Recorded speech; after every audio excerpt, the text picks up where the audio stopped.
Hello everybody, Teacher Edgar aqui, tudo bem? How are you? A aula de hoje é sobre Present Continuous, um tempo verbal muito comum, que vocês vão ter contato a todo momento, e é importante a gente entender, né, como usar o Present Continuous, para que ele serve, como que ele é formado. Então a aula de hoje é sobre o Present Continuous. Vamos lá.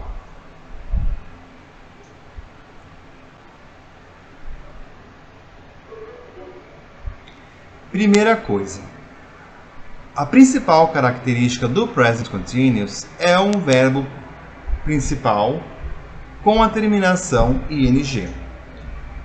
Mas o verbo, quando ele tem a terminação ing, ele pode ter aí algumas funções gramaticais dentro de uma frase, né? Vocês vão perceber que também uma das características do Present Continuous, além do verbo com o ing, é vir acompanhado de um verbo to be, né? Mas quando um verbo ele aparece com ing, mas não vem acompanhado com o verbo to be, ele então ganha aí algumas funções gramaticais. Então, antes da gente realmente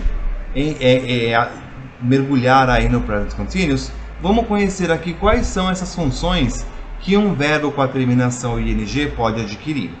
Então, ele pode ser sujeito de uma frase, né? Então, o sujeito é aquele que pratica a ação, né? Então, smoking causes lung cancer.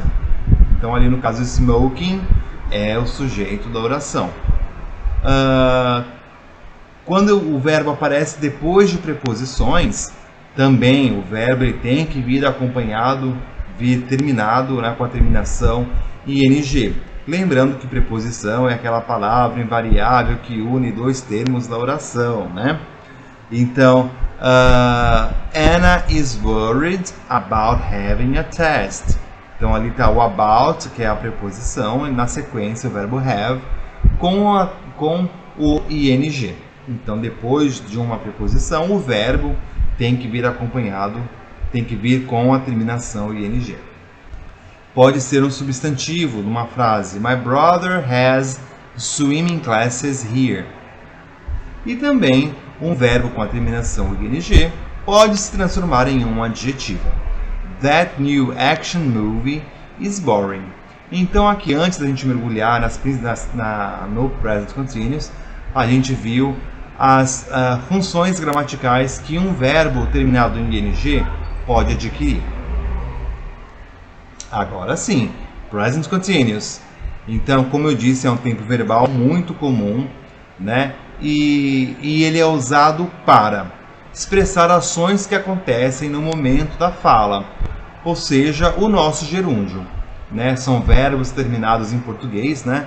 Verbos terminados em indo, endo e ando, comendo, fazendo, bebendo, dormindo, pensando, estudando, cozinhando, daí por diante, são gerúndios, né? E a gente pode traduzir verbos com terminação ing para o nosso gerúndio, sem nenhum problema. Então ali o exemplo, he is sleeping now. Também é usado o present continuous para expressar ações contínuas, que se prolongarão por um certo tempo. He is working as a driver. E também para falar de ações, né, planejadas para o futuro. Mas nesse caso tem que aparecer, né, ali alguma identificação de tempo, de futuro, né, que quando que aquela ação vai se realizar. We are going to the movies tomorrow. Então ali tomorrow, né, a indicação de tempo de quando que a ação vai acontecer.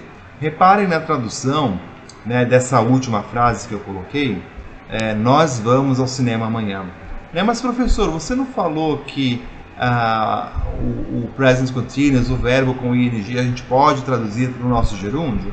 Sim, mas quando a gente faz a tradução para o português, a gente tem que fazer aí algumas adaptações, né, necessárias, sem mudar o sentido, né, do que está sendo ali falado em inglês, para soar mais natural na língua portuguesa, né, no nosso idioma. Então, se eu fosse traduzir realmente we are going to the movies tomorrow, nós vamos estar indo, né, ao cinema amanhã. Fica muito feio. Então, falar nós vamos ao cinema amanhã soa muito mais natural e mais limpo. E como que é formado, né, assim, esses verbos com o ing? Existem algumas regras aí para colocar o ing no final do verbo, não é só colocar o ing lá. Na maioria dos verbos realmente funciona assim. Na maioria, então, dos verbos é só acrescentar o ing no final do verbo. Então, work fica working. Play, playing. Watch, watching. Então, na maioria dos verbos vai acontecer isso. Vamos só colocar o ing lá. Mas quando o verbo termina em e, né? Consoante mais e. Então, aí nesse caso, a gente tira o e, né, da história e acrescenta o ing. Então, have fica having. Make, making. Write, writing. Né? Então, reparem que todos os verbos aí terminam em e, mas antes do e tem uma vogal, né? Uma consoante. Né? Ali no caso do have, termina em e, mas tem um v. Né? Mas se o verbo terminar com e vier uma vogal antes, no caso do verbo see, né? Ver, nesse caso entra na regra geral do ing, é só acrescentar o ing lá. Então, see fica seeing. Verbos monossilábicos terminados em consoante, vogal, consoante. Então tem que ter essa sequência aqui, consoante, vogal, consoante. For um verbo monossilábico, né, de uma só sílaba, a gente repete a última consoante e acrescenta o ing. Então, put, putting. Set, setting. Stop, stopping. Reparem aí então, que todos esses verbos que eu exemplifiquei são verbos monossilábicos, né? Consoante, vogal, consoante. Então a gente repete a última consoante e acrescenta o ing. Mas se os verbos forem dissílabos oxítonos, ou seja, verbos de duas sílabas em que a última sílaba for a sílaba tônica, e na sequência consoante, vogal, consoante, a gente repete também a última consoante. Né? Vamos ver ali o exemplo. Begin, beginning. Refer, referring. Refer, referring. Então esses verbos são dissílabos, né, em que a sílaba tônica é a última, ou seja, é oxítona. Né? A gente repete, tem a vogal, consoante, vogal, consoante. A gente repete a última consoante e acrescenta o ing. Verbos terminados em ie. Então, nesse caso, a gente tira o ie e acrescenta um y aí. Então, fica y e ing. Então, ali exemplos. Die, dying, tie, tying, lie, lying. Ok? Então aqui, como que a gente transforma um verbo, né? Coloca um verbo com ing. Então aí tem umas regrinhas para gravar, né? Para entender, né? E gravar como fazer isso. A formação do present continuous. Então até agora a gente viu para que ele serve. A gente viu ali o verbo principal, né? Como que a gente coloca um ing ali no final do verbo, mas a principal característica do present continuous é, na verdade são duas, né? É um verbo to be, ele pode aparecer na afirmativa, na negativa e na interrogativa, seguido por um verbo principal com o ing. Então, nesse caso, o verbo to be, ele vai ganhar aí a posição de verbo auxiliar.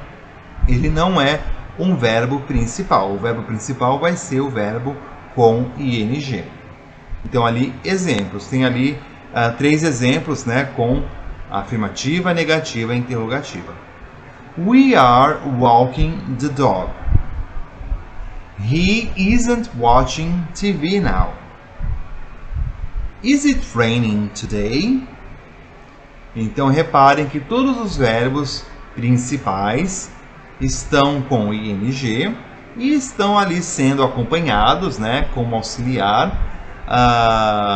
Na verdade, os verbos auxiliares são ali o verbo to be, ok? Então, o verbo to be no present continuous é um verbo auxiliar e o verbo principal vai aparecer com ing.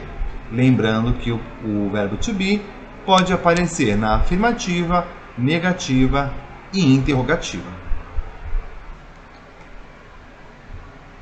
Então aqui eu separei mais alguns exemplos para a gente entender melhor o present continuous. She is wearing a dress today. They're fighting with each other. Reparem que nesse exemplo o verbo to be está contraído ali com o sujeito, né? Mas mesmo assim ele aparece. Are you going to the party? Is Beth eating pizza? Where are you going? She isn't cleaning up her bedroom. He is not wearing a hat. John and Chris aren't playing football today.